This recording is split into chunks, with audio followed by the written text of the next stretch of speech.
So, challenging the legacies of colonialism, closing the gender gap in journalism, and offering space for women and dissident genders, identities, and expressions.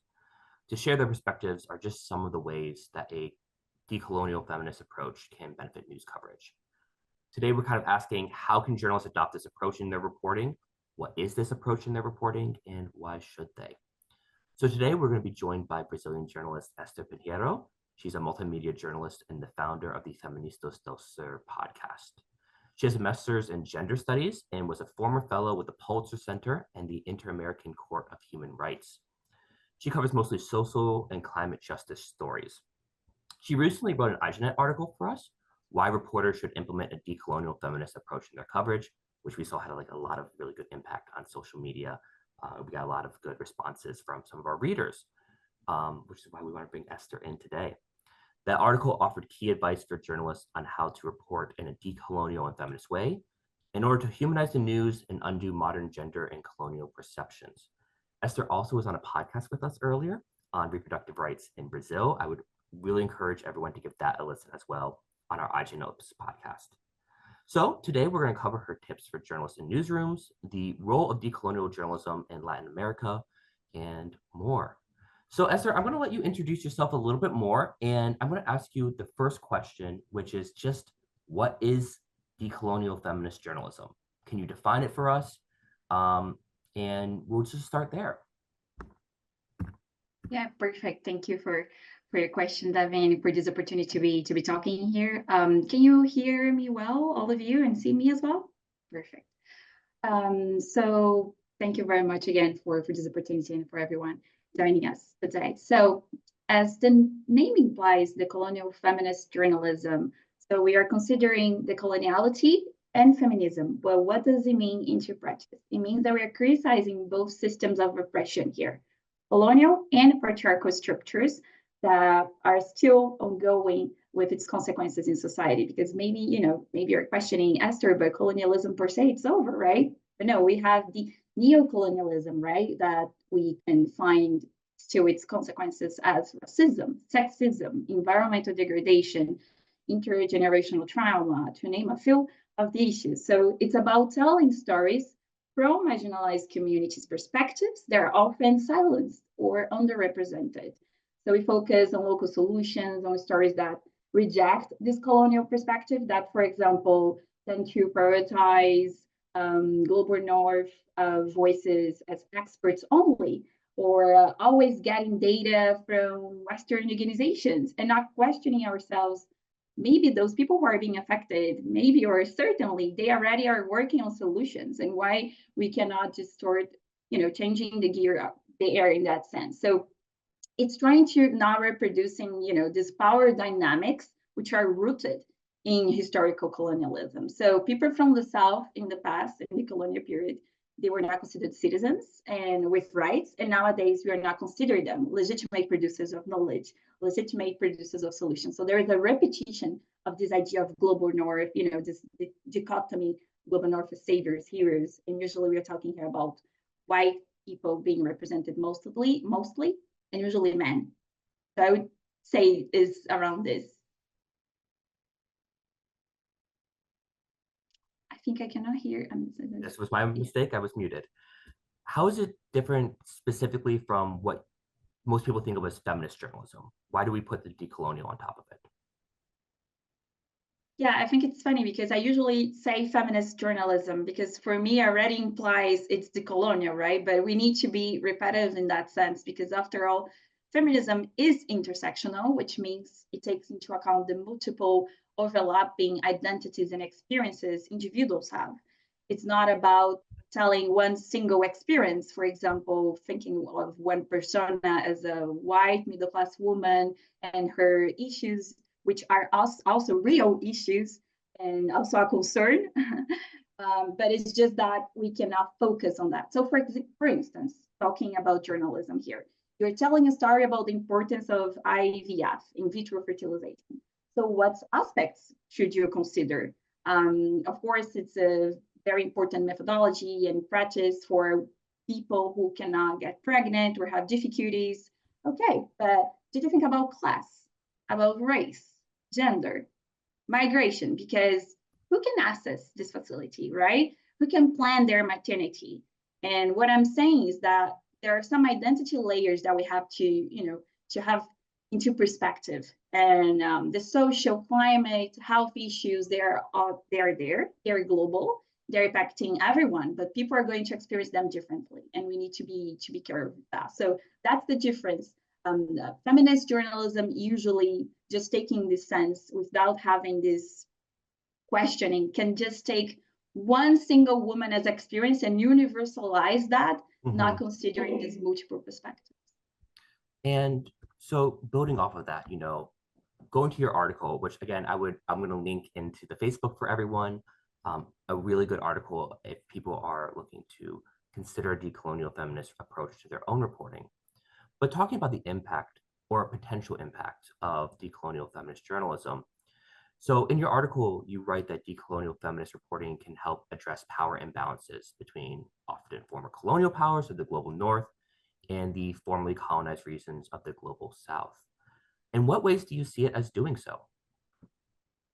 Yeah, I can give one example, a real recent example to describe that. So I was writing a piece with the Earth Journalism Network Fellowship on the Amazon. So I went there, spent 3 months there to talk with indigenous women to understand how environmental crimes are affecting indigenous women who are being forcibly displaced. So in which ways here we can apply the colonial feminist approach? So I was working as an independent journalist, not with a particular feminist news led or women's led, but just in general. But it's still, we can apply this methodology, and we should, because like I said before, it matters because it's fair. We are talking about, in a sense, the stories who need to be told in the perspective of those who have been silenced. So we need to shift those power dynamics. And this is journalism, right? We are trying to represent people in their diversity. So just explaining that this matters for all journalists.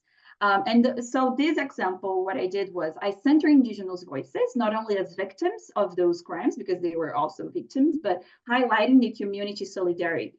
They're leaders. They have been even building their own teams to go and fight literally in person against those agribusiness models, usually illegal in their territories.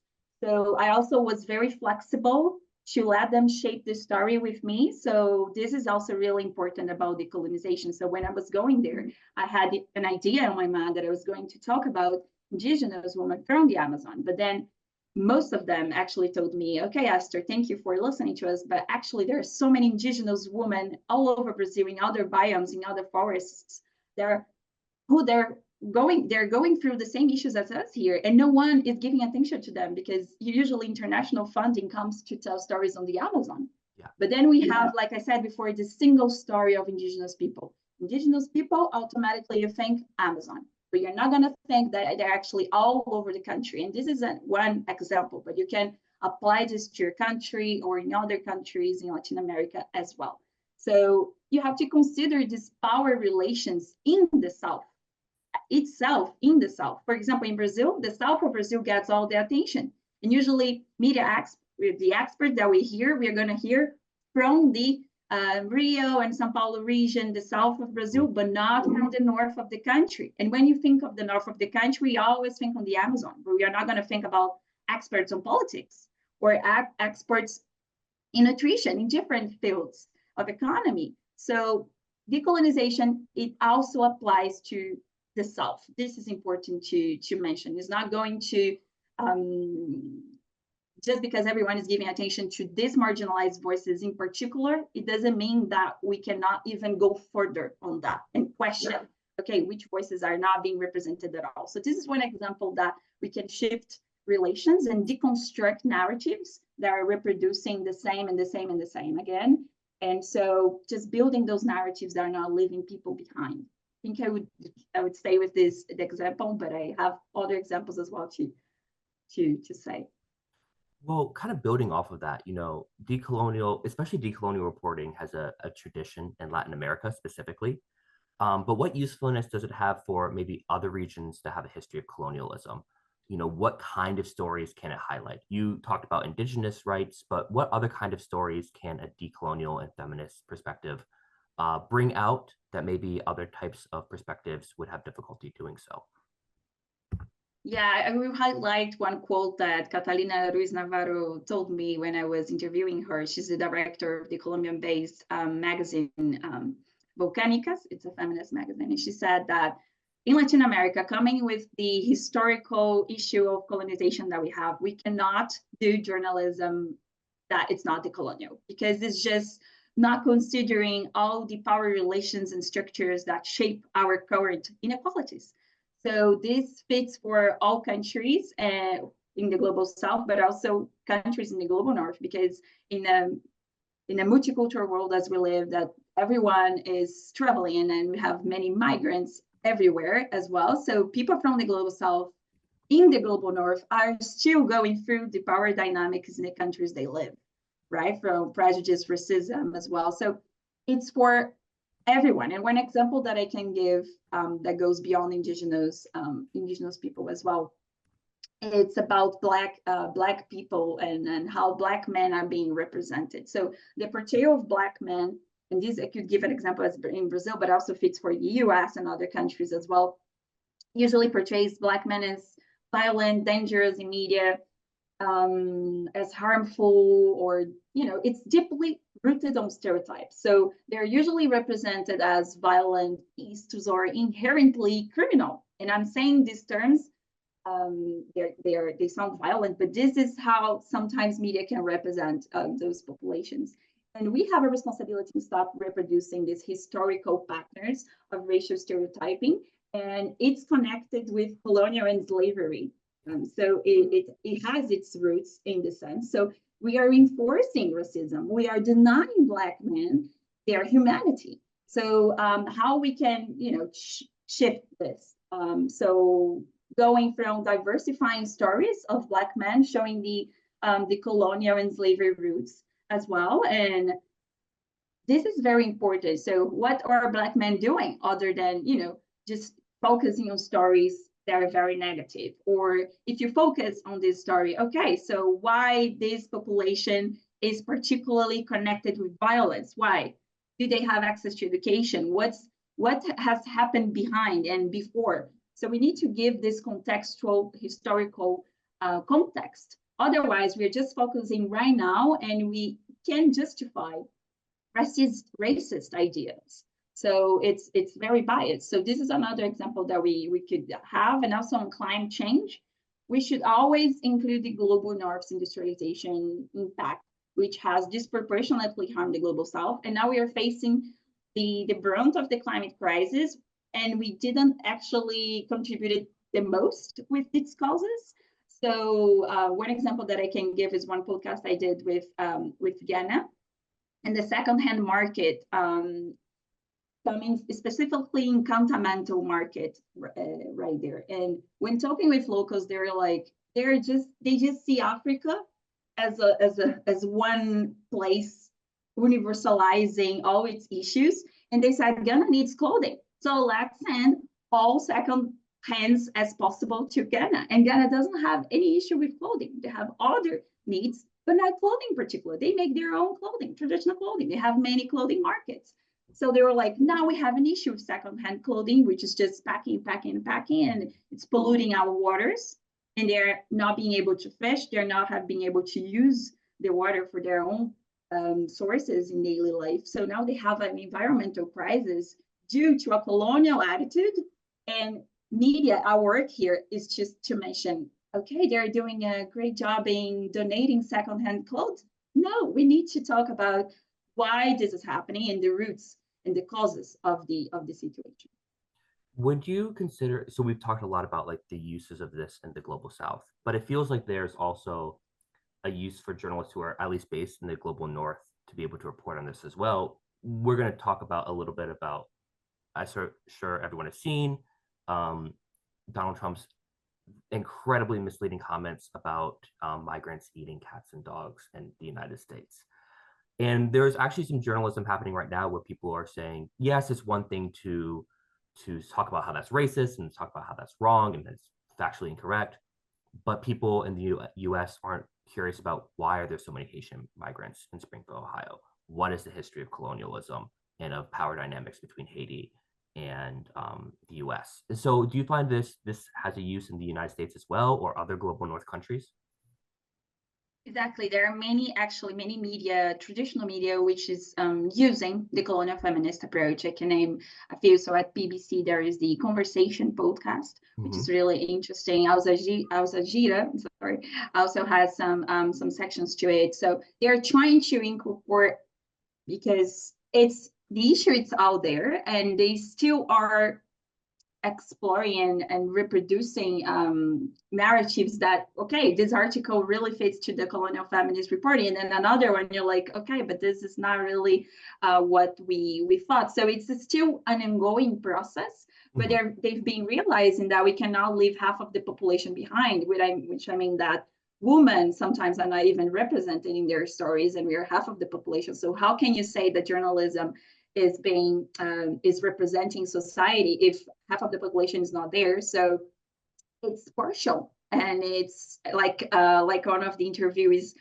shared with me, it's poor journalism. Is to do poor journalism when you forget half of the population in case of in terms of women, but then when you forget as well all the countries, all the population who have been suffered in some sort of colonization oppressions, you're also forgetting the history, and you're just, you know, ignoring everything that happened and how we are today and the consequences of today. So it really matters for all countries, and countries in the global north and media outlets based in the global north have been considering. The New Inquirer is also another magazine in the UK. There's Golden. Now they finished their work, but there are many others who are still growing as well. In case of media which are particularly doing just the colonial feminists, it's really hard for them to find funding. So this is another subject for another conversation, but it's related, because when you see there is not a lot of funding, it's hard to keep a magazine or a media outlet which is completely feminist and decolonial. It's because we still have to educate a lot ourselves and society to be able to understand these matters, and it's important. And also make it simpler. You know, there are some strategies that we can have too, but in general, nowadays you're going to find more decolonial and feminist work in the global south than in the global north. So we talked about the how, we talked about who's doing it, or we talked about the why, we talked about who's doing it. Let's talk about the how now. So you mentioned in your article, you mentioned some key tenets of decolonial journalism. We might not be able to go over all of them, but can you go through like some of the major tenets of decolonial feminist journalism that journalists should keep in mind while they're doing this? Yeah, of course. I think one of the things that we need to be very careful is that sometimes you're going to talk about women or dissident genders, particularly dissident genders such as transgender, non-binary, queer, fluid, those who fall outside the traditional male and female binary. We're going to talk about then when it's Women's Day, when it's Transgender Visibility Day. And that's no problem with that, because I think it's very positive as well to bring those stories out there. It's just that when you're going to talk about politics, elections are there. So are we listening to experts who are dissident, with dissident identities? Or, you know, talk about health in a completely no gender, let's say, beat? Are you going to talk to a non-binary person as an expert? Or, you know, this is what I'm talking about, or sports and science and health politics, all themes. When you're going to have a feminist decolonial perspective, it's not about having one section that there you relegate everything that you're going to talk about gender in that section, and the rest of the journalism you do, it's completely without a gender perspective. This is not doing the colonial feminist work. In order to do the colonial feminist work, it's a kind of lens that you have for everything you're going to do, from newsrooms practices to journalism that you're actually publishing. So you look back and in the backstage, and okay, we don't have many Black people in our newsroom. Okay, so how are you going to have stories that reflect those people? Because you are not going to write about that. So you have to think about those things as well before even producing and publishing in order to do real feminist, decolonial feminist journalism work. So considering also, breaking those stereotypes through the stories that you're going through, and just making sure that you're not reproducing the status quo with real Christian fundamentalist values, which for the Latin America in particular continent, it's a real issue, although we are secular. Most of the countries here are secular, the States. Still, you see in the media the reproduction of those ideals that are erasing those populations, and still the public policies show it's the same. So, for example, in Brazil, we don't have a census for trans people. We don't know how many trans people we have in the country because the census doesn't, recognize those people. And then media is just going to do the same, or is going to, question those things. So this is really important. I want people to start putting your questions into the Q&A. We're going to ask one more big question for Esther, and then we're going to get to your guys' questions. So anything you're curious about with decolonial feminism, anything that we talked about today that maybe you want to see expanded upon or you're unclear about, put them in the questions. We'd be happy to answer them today. So Esther, before we get to the Q&A from our participants, I think the major question I have, and I think this is something that a lot of people will kind of be asking as we kind of go, to what do you do after this session? But what is one piece of advice you would give to journalists who are maybe not actively partaking in decolonial feminism themselves or decolonial feminist journalism, but who are really interested in adopting a decolonial feminist approach? What is maybe one must do that they should consider and one thing that they absolutely should avoid? I would say, wow, one piece of advice, just one. I think open your eyes and ears to see what is happening in the world. And this means not only reporting on issues that affect those who are familiar to you, who are around you, coming from the same background, class, and race as you. So just try to really expand your horizons in the sense to, go for the underreported, go for the underrepresented, even within the marginalized group. Like I said before, okay, climate change, the first connection, Amazon, the first connection, indigenous people from the Amazon. Okay, but there are many stories that need to be told. So it's listening to people in their diversity that we are going to really understand what the issues they have been going through. Okay, so this is something that sounds maybe too simple, but it's important because sometimes we're just being, repetitive. A must do, I think, is for us is homework.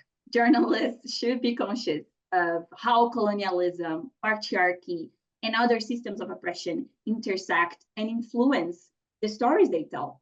So we need to have a learning mindset, or because, justifying it doesn't work anymore. Like, oh, I didn't know that this has happened. It's our homework. It's, as when you're going to write a story, you need to understand what has happened before. So the context that brought this population up to now and here, and see these challenges. So this is one thing. And one thing to avoid is, I think I would say, is rather than speaking for marginalized communities, and just about them, I would actually speak with them, and I don't like the expression, for example, give voice, because I do believe that everyone already has their voice. They actually are doing many things already. They have voice. They just need a space for those voices to be amplified. Mm-hmm. So just be careful, when challenging dominant narratives. We are not recreating the cycle that we aim to break, and we are actually talking for them and asking other, like I said before, this comes a lot of sources. So I go on the Amazon to talk with indigenous people, and then I ask someone on the other side of the world who is not completely disconnected with that reality to explain what those people have been going through. So this is something that we should avoid doing. I'm waiting for a few more questions to come in. Everyone, please do. If you have anything that you're curious about, we'll be happy to answer them. I want to ask my own question as I let everyone's questions start to trickle in. I'm sitting here in Washington, D.C. right now. Um, how can people who are journalists in the global north, who might not have a background in decolonial feminism, um, what can we do to support journalists like you and other journalists doing this work? I think one thing that is really important and has helped me a lot and other colleagues here in Latin America is collaborative journalism. Hmm. So, for example, you are really interested about telling a story that concerns the fires right now, because Brazil is on fire, by the way. I don't know if you guys have heard of, but Pantanal, it's one specific biome here. It's completely on fire besides Amazon. And it's also going all over from Bolivia and Peru. So part of Peru is being also on fire in Bolivia. And then you from the US, you want to tell those stories, want to tell this story, you're going to come here and tell the story. But I think one thing that these journalists from the Global North could do is collaborative journalism. So you may know someone in Bolivia, in the ground, who can support you with your reporting. Or a photographer in Peru, in this case, who can help you as well with your reporting. So you are not only giving space to those journalists who are, local. They know in their own experience where they're going through what I said before, the situated knowledge, right? The place where you're coming from. You bring a context, you bring a vision, you bring a critical overview, so you can learn through this process, because those people can actually tell you, actually, those fires are not natural disasters. People are setting fire, and they're going to explain to you from agribusinesses to illegal mining and how this has happened and how we got here. So we are learning. It's a way to learn. It's a way to get a more accurate reporting, because you're going to have less bias and more data and information in the ground, and so it's richer. It's the result is going to be a richer article, and also for you as a person and journalist, for your career, you're going to be learning from and exchanging with those other journalists, and the same for them is also very enriching for them to have this collaboration. I want to kind of come back to a question you asked earlier, which is, or something you said earlier, which is that when you're thinking about doing decolonial feminist journalism to do your homework, where would you suggest people start looking to do their homework? Yeah, I think if you're curious about it, it's maybe reading. It's a good start point. Maybe specializing yourself. Like, for example, I was really curious, so I took a master's degree in gender studies. But maybe you're not on that kind of studies, or you don't have the time to do it, because I know it's a very fast-paced environment. You need to work and you need to invest your time into your reporting. But maybe it's going to be an article from AJNet on the colonial feminist, and trying to, when you're going to write or think of your pitch, you're going to get that bullet points and go through it and try to see if it makes sense with your reporting. Is one way of learning as well. It's learning through the experience. So just, when you're listening to people who are from a marginalized community, take time to talk to them. Maybe you separated 30 minutes talk. Just take 1 hour, 2 hours, and listen to those people who, they have lots to say, not only about their own experiences, but about data, about organizations, NGOs, grassroots organizations on the ground that can support you with your reporting. So you can learn also through the experience. So there is no excuse. If you have the time, you can read, there are lots of books and research, academic research on decoloniality, on patriarchal societies and oppressions. So you can read, you can do a course. There is online courses, many of them in many platforms. But also, if you don't have the time to do it, or you don't have the time to listen to a podcast about it, you can also learn through the experience, and having, like I said, investing more the time with your sources, exchanging with other peers as well. So maybe perhaps someone who is working with this approach, and maybe you can ask some questions. And I'm pretty sure that people will be willing to do it, because the aim of this journalism is exactly that we can even more and more represent people in their plurality, in their diversity. So it's not something that we want to keep, the piece of knowledge that we're going to keep for ourselves in a selfish way. On the opposite, it's something that we want to be expanded, and we want to see there those stories out there, which are more just and equitable. So there are many ways, and one I think more particular, I would say, is this one: learning through the experience, taking the time to listen and just be open. We have a couple of really good questions that are in here. Thank you guys for putting in some questions. We always like to have a little bit of a back and forth with, our guests and our audience. Giolette asked a question: do you have a playbook or handbook that you personally use in keeping yourself in check regarding your biases when reporting? Do you see this as the role of the editor? I think it's a really curious question of how we can personally check our own biases as we're reporting. So do you have any techniques you use?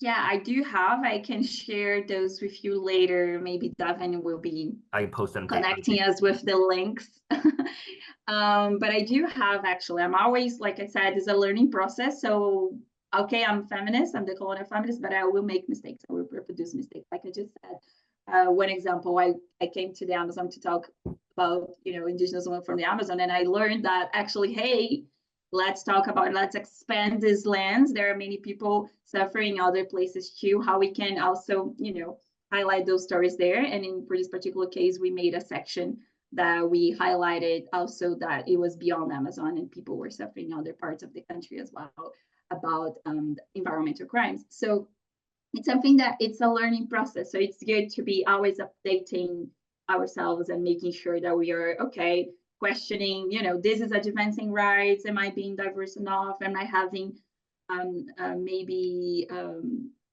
plural and diverse sources here?